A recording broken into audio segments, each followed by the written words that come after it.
Hello everybody, it's Robert Stansfield, PGA Professional at Rudding Park Academy in North Yorkshire.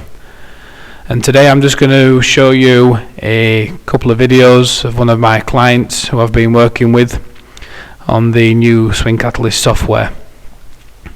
We can just look first of all at the amount of information this gives us, also the coach and the player. You get a lot of feedback, a lot of numbers. So I'm just going to go through this with you, show you a couple of things that we've changed with Graham in his swing and what benefits this machine can offer. So the first video on the left hand side was the first one that me and Graham did together. I'm just going to let you just see it first of all. I'm just going to play this and it'll just run through. There we go. Okay, so this is a 7-iron that I've got Graham using at the moment, and on that particular shot he hit that one 137 yards. He did pull that one left. Now something that Graham came to me with the worry about, he goes out there, he really enjoys his golf, but he's not consistent enough in the ball striking, and he tends to pull the golf ball left and slice the golf ball as well, mainly with the longer clubs. So I'm just going to run you through and try and show you and help you how I've made that change. So I'm just going to look first of all at his backswing. Just going to have a little bit of attention down to the bottom here with the pressure and the stance plates. He's got quite a lot of weight on his right hand side at the moment, 66%.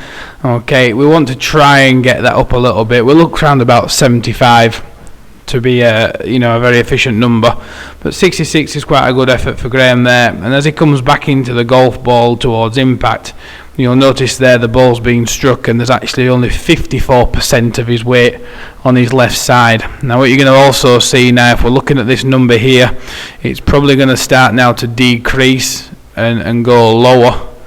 And there we go, so it starts to drop down, and we get it now. 51 was the lowest part, and then it starts to move through. So what we did, we talked about a few things, gave Graham a few drills to work on, and then he came back, and this is now what we've got to show on the right hand screen. This was the same club. We carried this one 145 yards, and he hit this one 10 feet off the centre line. So a pretty impressive distance and accuracy shot there for Graham. Now as we start the swing off for this second video here, you'll see how he's actually moved 71% onto his right side, okay, which is a little bit of a higher number than the one that we saw on the left. Now as Graham comes down into the back of the golf ball, alright, he actually impacts there with 71% again. So real big increase from the first video that we did together, where he only had 54, and then he started now to, you can see the number there on the bottom, he's starting now to just push through a little bit more with his body. So he's hitting through the ball and not at it, and then reversing, which is a real big benefit for Graham. That's helped him with his consistency of strike, and it's also improved his distance as well. And he has said to me he doesn't feel as though he's having to force it anymore. He's just trying to get the feeling and the understanding that once the ball's being contacted, he keeps on moving through and gets all the way to the top of his swing and in a good finish position. All right. So we're trying to get him to feel as though he's got his chest pointing to the target at this position now, and that's worked quite well for him. So very big benefit to see the pressure plates on the monitor, because it's something we can't see down the driving range. So also just another little thing as well that we'll just kind of go into, and that is the swing path line that Graham had. We just did a little bit of work on that, and I'm just going to show you the difference between the two real quick. This is his first one here, where if I just get the club kind of about waist height there, just draw a little circle around the club head. See how far the club head is away from his body at this point. Now I'm just going to show you this second video that we worked together. Alright, just get that one down there, again about waist height. Now if I just draw that little circle again, you can see how much closer that club is into his body.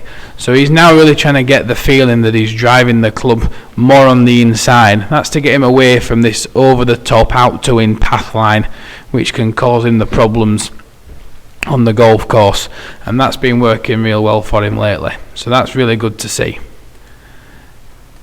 You know, he's out there playing golf now. He's feeling a lot more confident when he's over the golf ball. He feels as though he's got a lot more control, and the distances now are starting to increase a little bit. That's one thing he's going to have to just learn as well when he's making a club selection.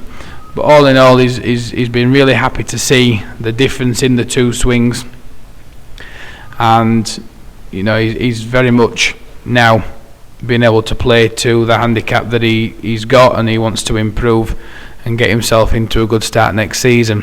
So just a little introduction there of what we can kind of offer here at Rudding Park and this fantastic machine. So if anyone would like to come down and book a golf lesson, please feel free. We'll put you on the machine, let's have a look at your swing, see what we can improve, and then make your game very much more enjoyable in the 2016. So I hope to see you all soon. Thank you very much. Goodbye.